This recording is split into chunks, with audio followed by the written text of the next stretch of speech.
Kita pada hari ini di podcast Berani Naik, Berani Jawab membawakan salah seorang daripada calon Barisan Nasional untuk Dewan Undangan Negeri Kuna, Datuk Seri Anil Saddu. Datuk berani? Berani. Ya. Hari ini kita akan mengupas beberapa isu-isu penting yang menjadi permasalahan masyarakat secara politik terhadap satu orang sosok, Datuk Seri Anil Saddu. Saksikan.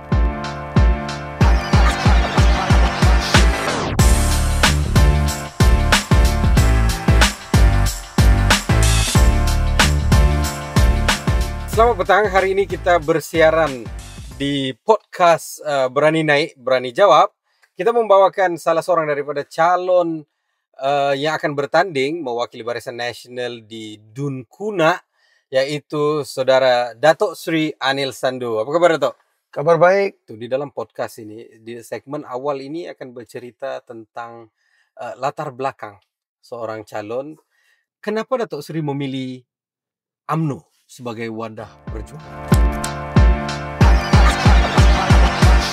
Okey, sejarah hidup dalam politik saya ini, saya bermula pada tahun 2009. Okey. Waktu itu yang berhormat, waktu itu almarhum Datuk Haji Nilwan, iaitu kira pangkat pakcik lah saya panggil dia lah. Okey. Dia menjadi wakil rakyat 2008. So 2009 beliau telah memanggil saya ke rumah untuk berjumpa dengan beliau perempuan saya lah, untuk panggil saya balik untuk bersama dengan dia. Jadi bila 2009 tu saya balik, saya ini bukan dari kalangan keluarga yang berpolitik. Saya ini keluarga berniaga. Iya. Business people lah. Businessman lah. So my family all been in business, never involved in politics dari awal. Keturunan saya tak pernah dalam politik lah, senang cakap. So bila saya dipanggil, saya a bit blur lah that time. Saya cakap, saya ni uncle susah. Saya ni tidak minat politik ni. Lagipun sorry to say ya, dalam podcast ni, orang politik ni dia banyak pusing. Cakap, saya tidak minat. Jadi dia kata dengan saya, tidak. Kita dalam politik ni ada kesenian sendiri. Kalau kita baik, kalau kita teraju dengan baik, insyaAllah barang tu akan jadi baik dan teraju dengan baik. Jadi saya kata dengan beliau, okeylah, saya cubalah. Kerana kita pun harus sedar, saya ni boleh dikatakan etnik yang paling rare di Kuna. Minoriti betul. Jadi saya beritahu dengan dia, bolehkah orang akan terima saya satu hari nanti kalau saya berpolitik?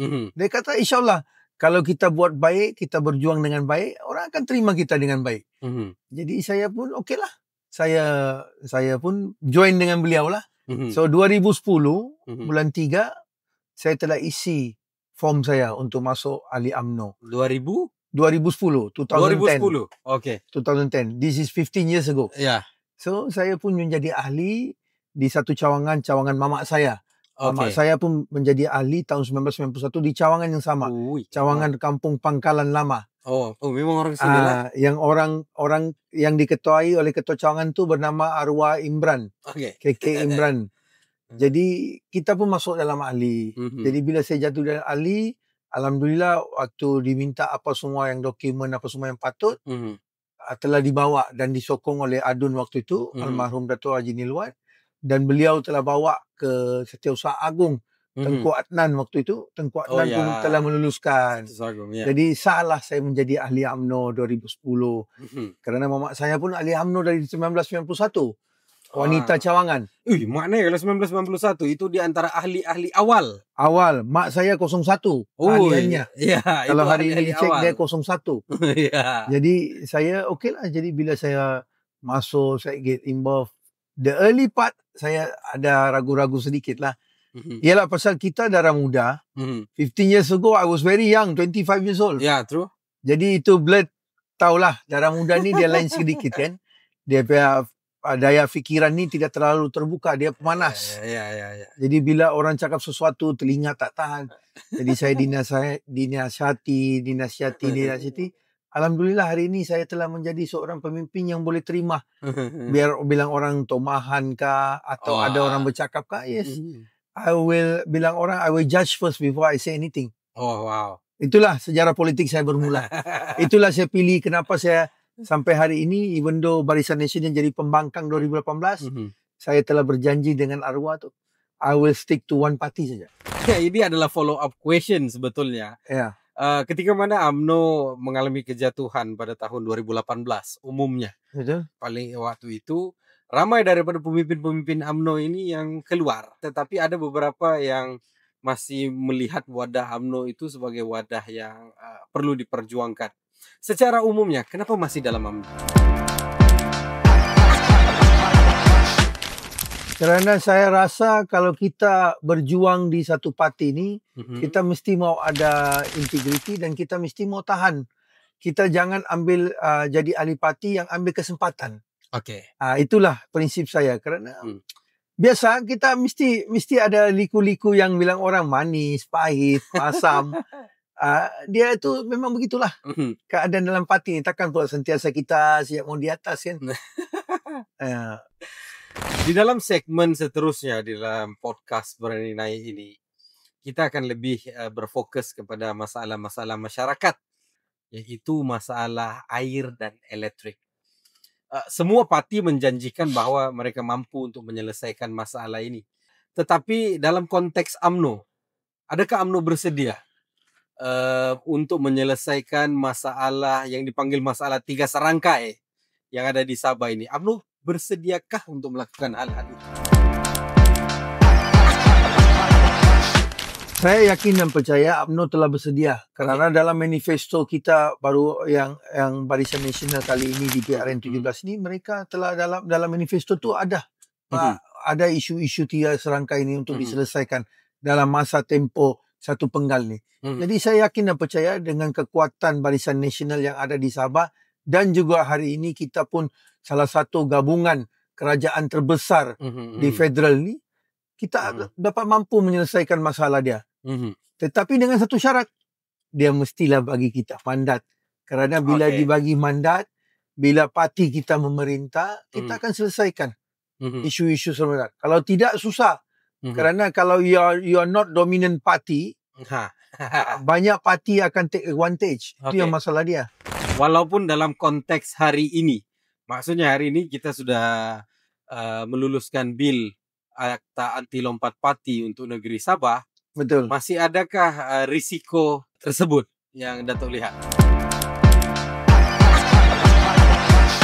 Saya tengok kali ini calon-calon yang bertanding ini, saya tidak tahu lain parti. Tapi kalau Barisan Nasional ni, dia agak susah lah. Kalau dia nak lompat pun. Even though dia nak sokong individu yang lain pun, seperti SD ke apa, dia bukan macam dulu lagi. Kerana yang dalam perjanjian kami ni, very clear, dia punya akta ni terlalu banyak sudah sekarang ni. So I think better we stick on that. Supaya orang tahu, bilang orang disiplin when you become candidate. Salah satu daripada keluhan masyarakat secara umumnya, kita membawakan satu calon muka baru. Datuk Seri Anil juga adalah calon muka baru, adalah berkenaan dengan capability mereka untuk melaksanakan kerja. UMNO dengan GAP menyatakan 80% daripada pencalonan UMNO muka baru. Maka ada satu naratif yang keluar, adakah 80% ini juga datang daripada golongan orang yang tidak tahu buat kerja? Komen Datuk. UMNO ni salah satu struktur yang memang bilang orang boleh dikatakan struktur yang terbaik lah dalam semua parti. Kerana UMNO ni kalau kita nampak pun di mana-mana orang UMNO berdiri ni, orang Barisan Nasional lah ya, mereka ni pandai bekerja. Kerana telah dididik daripada bawah, daripada peringkat cawangan hinggalah peringkat bahagian. Dan juga kalau satu hari mereka terletak macam kami ni darah muda. Kami ni well trained. Kami ni tahu apa yang kami nak buat. Apa fokus kami. So Barisan Nasional ni saya yakin dan percaya kekuatan tu ada. Jadi kalau orang kata 80% ni pandai buat kerja, saya boleh mengatakan 80% ni memang pandai buat kerja. Untuk mengukuhkan lagi cerita itu, saya extend sedikit soalan itu. Untuk Datuk Seri Anil sendiri, di dalam tempo kempen ataupun sebelum daripada kempen ini, apa past records Datuk Seri Anil? Kalau di Dun Kunak ni, alhamdulillah lah. Kita sudah bekerja bukan hari ini siap bila pilihan raya. Seperti saya dah katakan tadi peringkat awal tadi, 2019 waktu 2018 kerajaan jatuh, saya telah rehat 1 tahun untuk berfikir apa macam saya nak kerja kalau dalam keadaan pembangkang. Alhamdulillah 2019 tu kita telah bekerja Dan consistently sampai hari ini kami di Dun Kunak ni cawangan-cawangan apa semua aktif dan kami bekerja. Kami tidak pernah berhenti even though pemilihan parti ke apa kan kami bekerja. Cuma yang hari-hari yang sekarang ni saya agak selesa dan juga gembira di Kunak ni banyak yang bekas-bekas boleh dikatakan lah bekas-bekas yang tidak berfungsi ataupun bekas-bekas yang orang sudah tidak boleh lah sudah dalam parti, tidak sepatutnya dalam parti, mereka sudah keluar. Oh, okay. Jadi we are clean and fresh to go. Oh, okay. UMNO Kunak hari ini. Orang-orang yang rosak dalam UMNO ini sudah keluar. Sudah. Setuju soal pernyataan? Setuju. Oh, okay. Dan yang tinggal di dalam UMNO ini adalah muka-muka baru yang mahu dan boleh untuk membuat perubahan. Tidak juga muka baru, ada juga muka-muka lama, yang konsisten dan juga yang betul-betul mau berjuang untuk parti. Okay. Yang mereka memang kita nampak they are very straightforward and also reluctant to the party. Mereka ni bukan jenis yang lalang. Bukan jenis yang mengambil kesempatan atau peluang-peluang tertentu. Now I am proud to say that in Dun 63 ni the member of UMNO they are very straightforward and they have brand to go. They have loyalty dorang tu ada. Okay. Ya. Khusus untuk Kunak. Okay. Lain saya tidak berani sentuh. Tetapi kalau untuk Kunak ni saya yakin dan percaya kerana saya juga penyelaras UMNO di Dun Kunak. Ya. Jadi itulah yang Dato' Anil merasakan sebagai kekuatan. Betul. Yang ada di Dun Kunak. Betul. Untuk wakil UMNO kita pada kali ini. Datuk Seri Anil melakukan banyak kerja. Ada rekod yang menyatakan Datuk Seri Anil melakukan kerja-kerja politik daripada beberapa tahun yang lepas. Adakah ini satu persediaan memang untuk menjadi seorang YB? Okey, kita bukan mengatakan kerja-kerja politik lah. Kita cakap social work lah ya. Okey, social work. Okay, social work. Betul. Social work ni memang kita telah di-train. I have been trained by the late my godfather ni. Okay. He have trained me so well until I am still serving. Bukan juga pasal kerana saya nak jadi calon. Okay. Itu waima kalau saya jadi calon ke tidak itu memang itu takdir. Biarlah itu Allah Ta'ala yang tentukan. Tapi bila saya berjuang tu saya bukan berniat mau jadi calon. Tetapi saya mau serve. Hari ini di Dun 63 Kunak ni kita mau pemimpin yang boleh serving leader. Mereka mau hari ini ada 40 kampung ni diorang mau ada satu pemimpin yang boleh jaga kebajikan dorang. Yang boleh jaga kepribadian dorang seperti rumah mereka baik pulih, seperti dapur dorang biarlah ada berisi. Inilah yang dorang mau wakil rakyat yang boleh. Dan wakil rakyat yang paling mereka mau hari ini wakil rakyat yang tahu apa erti kesetiaan. Okey. Jadi Dato' Anil tadi ada menyebut soal kebajikan. Jadi kalau katakan masyarakat Kunak memberikan mandat insya-Allah kepada Dato' Seri Anil untuk mewakili mereka, apa hal-hal kebajikan yang Dato' Seri Anil rasakan perlu diutamakan? Maksudnya kita menang saja, ini mesti kita sediakan. Okey, saya dalam manifesto saya ada dua manifesto. Satu yang 100 days pencapaian saya selepas jadi wakil rakyat, insya-Allah. Kedua tu yang satu penggal punya. One term as a assemblyman. Oh, ini panjang lah. Ya. yang 100 hari tu dalam sebuah manifesto tu kita akan start setiap bulan mulai pada bulan 12 ni kita akan bagi 1,500 bakul makanan kepada kampung-kampung. 1,500. Kita akan bagi rata. Manakala pula yang manifesto kedua saya ni kita akan jaga kebajikan belia yang pertama kali kahwin. Kita akan bagi RM500 one off. Wah, ini cuma untuk Kunak lah. Ini untuk Kunak. Kita ada one off. Kita akan bagi PIBG tabung-tabung sekolah ni 20,000 hingga 30,000 lah. Kita tengok keadaan dan juga untuk sekolah menengah 3 ni kita akan bagi 50,000 lah. Oh, dana PIBG. Dana untuk tabung PIBG untuk sekolah tu.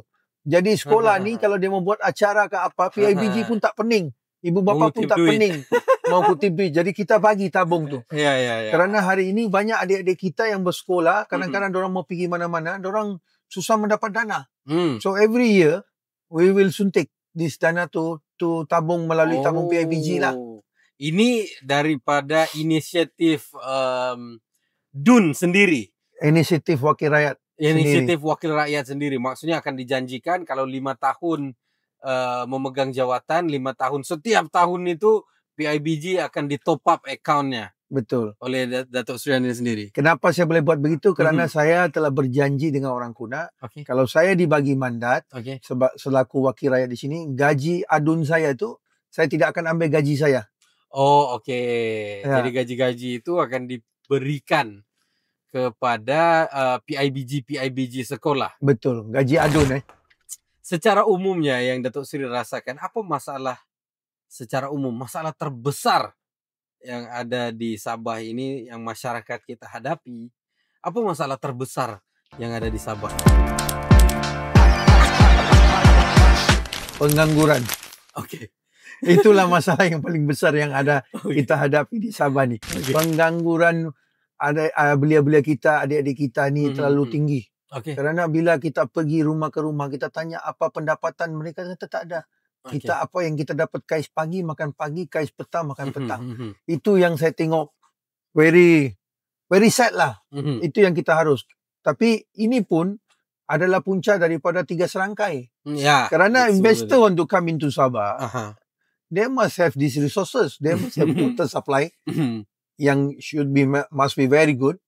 Second, they must have electricity supply yang non-stop with the voltage yang tinggi. And third, they must have the access road yang paling baik lah. So these 3 things yang menyebabkan kita ni tersangkut di situlah. So saya harap kerajaan negeri akan datang ni dapat menyelesaikan perkara ni dalam 5 tahun. Kita tengok Pen Borneo Highway, ialah even though slow, lambat, but it's moving. So hopefully I'm quite happy lah. We can do something on it. Menjadi juga kecemburuan masyarakat disebabkan kalau mereka melihat kemajuan yang berlaku di Sarawak. Masyarakat secara umumnya mahu Sabah ini mempunyai kemajuan seperti Sarawak dalam konteks terutamanya jalan. Secara umumnya, adakah Barisan Nasional mampu untuk memastikan pelaksanaan projek ini dapat dijalankan secara cepat dan baik? Saya yakin dan percaya kerana perancangan-perancangan ini telah diinisiatifkan daripada Datuk Seri Najib dulu, daripada Barisan Nasional. Daripada 2016 kita nampak apa semua, kita dapat bajet apa semua yang tinggi apa semua. Dan saya yakin dan percaya kalau dibagi mandat kali ini, mereka akan exercise buat. Kita telah terbantut kita punya pembangunan infrastruktur kita pada 2018 kerana isu-isu yang tertentu lah. Bila kerajaan lain bertukar cara lain pemikiran, sistem lain. Jadi saya yakin kali ini kalau rakyat Sabah mau tengok betul-betul perubahan drastik, please make sure you vote for parti Barisan Nasional kerana yakin dan percaya kalau kita ada kekuatan di negeri juga dan juga di federal, kita mampu membawa sebanyak yang mungkin untuk di negeri Sabah. Secara umumnya kita di Sabah ini kita ada parti-parti lokal, kita ada parti-parti national level. Secara umumnya di antara UMNO dan UMNO Barisan Nasional dan lain-lain ini, kenapa masyarakat perlu pilih UMNO? Kenapa tidak JRS? Kenapa tidak parti-parti national level yang lain? PN mungkin? PN ni kita pun tahu di peringkat federal mereka ni pembangkang. So kalau negeri federal pun orang pembangkang, di negeri Sabah ni kita tengok kerusi-kerusi yang mereka bertanding pun, diorang takkan jadi kerajaan. So when you select a party, you don't have power in federal and also state. Macam mana perubahan dia nak buat? Apa yang dia boleh buat? Dia takkan buat apa-apa. Dia tak boleh mampu buat apa-apa. Paling-paling you akan jumpa satu wakil rakyat. Kalau kita pilih daripada parti mereka ni, diorang akan katakan, apa boleh buatlah, saya ni wakil rakyat pembangkang. So kita akan stuck di situ lagi ceritanya. Kita akan stuck ceritanya, pembangunannya, apa semua akan stuck. Pasal you want to force them, how you gonna force them kalau diorang pun pembangkang? Kecuali wakil rakyat tu memang bilang orang dermawan, pandai bekerja, pandai cari. Itu lain. Tapi saya tengok tidak semua yang boleh buat begitu. Oke toh, kalau Dato' mengatakan bahwa okeylah mereka ini pembangkang, how about GRS? GRS parti komponen kerajaan dan mereka parti lokal, maksudnya mereka ada di dua-dua side. Kalau GRS mengatakan dorang ni hebat dan Okey. juga dorang ni sudah firm government, dorang sudah bilang orang Solid. prepared, solid apa semua. Hmm. Takkan pula dorang mau bekerja sama dengan PH pula. Kita nampak very clear, jelas. Dorang ni mau bekerja dengan PH. So kalau dorang bekerja dengan PH, maksudnya dorang pun rely on federal government. Okey. Betul ke tidak? Betul. So apa yang kita nak local party? Dia kalau betul-betul local party zaman-zaman dulu lah macam USNO. Dia tidak mau dengan federal, dia buat dia bekerja. Dia allies saja. Tapi ini dia kerjasama. So I don't think so they are capable to lead this state. And also you must understand itu history dia tu. Okey.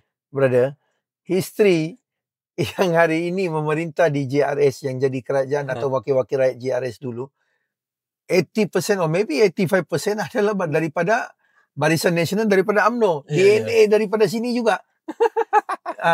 Even though any parties, saya tengok kebanyakan semua parti ni, semua DNA-nya daripada Barisan Nasional. Means they have been trained as how Barisan Nasional people been trained. Betul lah? Are you agree on me? Ya, technically memang betul lah. Ya, itulah hakikat dia tu, itulah. Sebelum kita masuk ke segmen yang panas sedikit, kita akan buat satu rapid fire question. Soalan yang pertama tu, MU atau Liverpool? Saya MU. Saya memang MU. Dari 1998. Maksudnya Datuk bukan orang yang takut untuk masuk dan keluar gua? Tidak. Soalan kedua, pop atau dandut? Dandut. Dandut. Wah, dandut. Okey, soalan ketiga. Dalam konteks pembangunan, Tun Mahathir atau Najib Razak? Tricky question lah. Pasal dua-dua ni pun hebat juga. It's not fair for me. Tapi untuk Sabah, Datuk Seri Najib. Untuk Sabah, Datuk Seri Najib. Yes. Kenapa tak kalau boleh tahu? Pasal I have seen how he react and how he do work for Sabah. In 9 years, he is capable to change a lot of things in Sabah. Kita akan masuk ke satu segmen politik. Ini segmen terakhir lah, segmen politik. Yang menjadi satu segmen yang ramai orang suka mau dengar. Sebab ini punya segmen, dia segmen banyak bermain dengan sentimen. Secara umumnya tu, di dalam konteks Sabah ini, dia tidak sama seperti Semenanjung. Betul. Di Semenanjung mereka ada Melayu, Cina, India, Melayu, Cina, India, Melayu, Cina, India. Melayu itu spektrumnya besar. Tapi dalam konteks Sabah dia berbeza. Maksudnya pemilihan calon itu sangat menitik beratkan merit suku. Maksudnya perlu ada, kalau di kawasan itu Bugis perlu ada Bugis, kawasan itu Idaan perlu ada Idaan, dusun perlu ada dusun dan lain-lain. Dalam konteks Kunak pada hari ini kita nampak ada sedikit Datuk Anil sebutkan di depan juga tadi bahwa mempunyai suku atau minoriti yang paling rendah, bukan rendah, jarang-jarang. Betul. Macam mana Datuk Anil melihat ataupun counter perkara ini? If you listen to my story earlier tadi kan, when I want to involve in politics tu, waktu saya mau ceburi bidang politik ni, soalan pertama saya itulah, adakah orang akan terima saya? Tetapi selepas penjelasan, selepas saya bekerja, selepas saya berhikmat, saya berjumpa dengan masyarakat, alhamdulillah hari ini saya menerapkan satu slogan saya untuk orang Kunak, kita satu Kunak. Kenapa? First, kalau kita pergi hospital contohnya, kita pergi hospital, mungkin kita pernah derma darah ataupun kita pernah masuk darah. Betul ke tidak? Kita tidak tanya itu darah daripada suku apa. Kita tidak tanya darah ini daripada bangsa apa. Daripada keturunan apa. Betul ke tidak? Betul. Yang kita tanya paling-paling blood groups ya. Whether is A plus kah, B kah, O kah, itu wajib. Itu yang memang kita tahu. So kalau darah pun orang tidak mau bezakan, kita semua merah, kenapa kita nak pecah belahkan? Kedua, Setiap kali hari Jumaat, kita selepas khutbah kita baca doa. Betul ke tidak? Betul. Kecuali kalau you tak pergi Jumaat lah. Pergi kan? Okay. Begitu.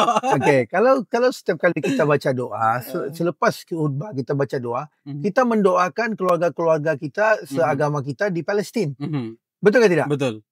Kita tak pernah pun, kalau saya tak pernah pijak pun Palestin. Okay. Saya tak pernah sentuh pun kulit orang Palestin ni macam mana. Okay. Kenapa kita mendoakan? Kerana dia satu suku dengan kita, satu agama dengan kita. Bukan satu suku, dia satu agama dengan kita. So, kalau orang di Palestin yang jauh nun di sana pun kita boleh doakan, takkan pula di sini kita nak pecah belahkan suku kaum. Dan Malaysia ni very known as a multiracial country. Worldwide. Worldwide. Orang mau mencontohi Malaysia ni, begitu. Bila kita bagi bantuan pun, kita tidak tanya, you suku apa? Saya, Wahima sampai hari ini berpolitik. Orang yang maki saya pun saya bagi bantuan. Kalau betul-betul memerlukan. Kerana kita manusia. Kita tahu apa perasaan manusia. Kita bayangkan dalam keluarga kita. Mungkin ada dalam ipar kita kah, atau biras kita kah, atau sepupu kita kah, adik-beradik kita. Mungkin berkahwin dengan lain-lain suku juga. Betul. Apa perasaan mereka kalau kita melaungkan satu suku saja? Mereka akan rasa terpinggir, akan jadi pergaduhan, perpecahan, perpisahan.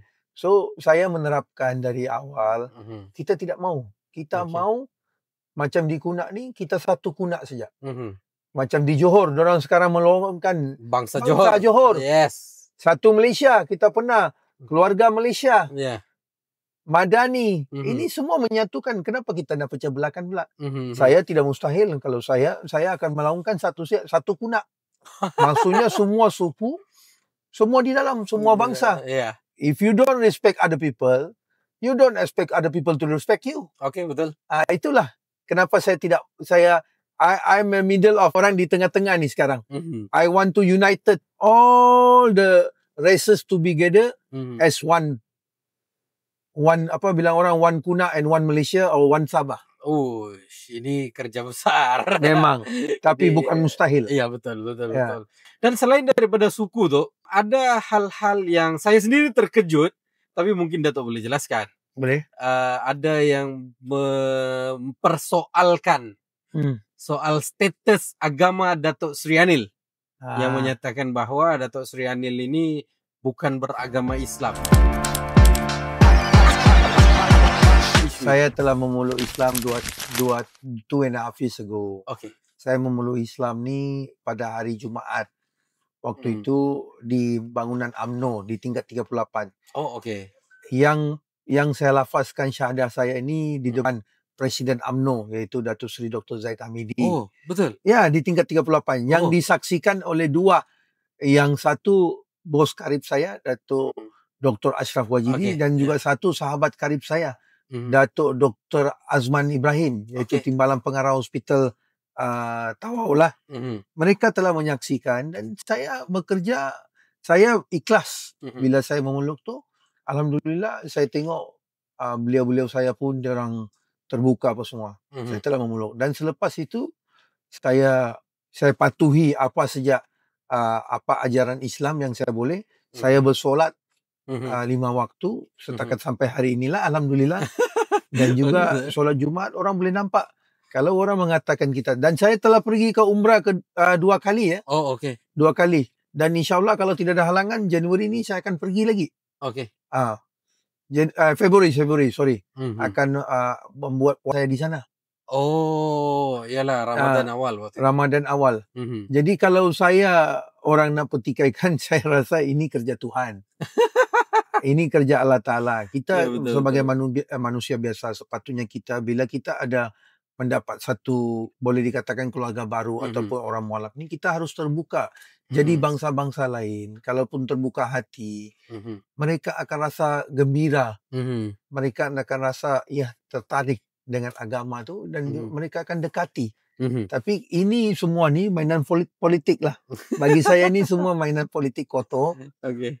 Yang sengaja mau mainkan naratif ini supaya kita jatuh lah.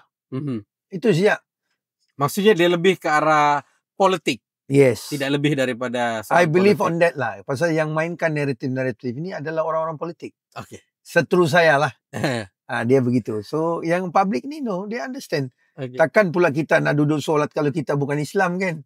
Saya lahir bukan Islam tapi the past I'm now 40, the past 37 years I sit down in mosque tapi I don't pray. And I don't know how to pray. Alhamdulillah, when I become a Muslim, yes, I know how to pray.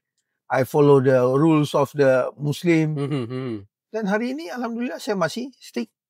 Alright, Datuk Seri Anil, terima kasih di atas waktunya. Thank you. Despite waktu yang padat, jadual yang padat, ini tempo berkempen sebetulnya. Hari ketiga, hari keempat, tempo berkempen.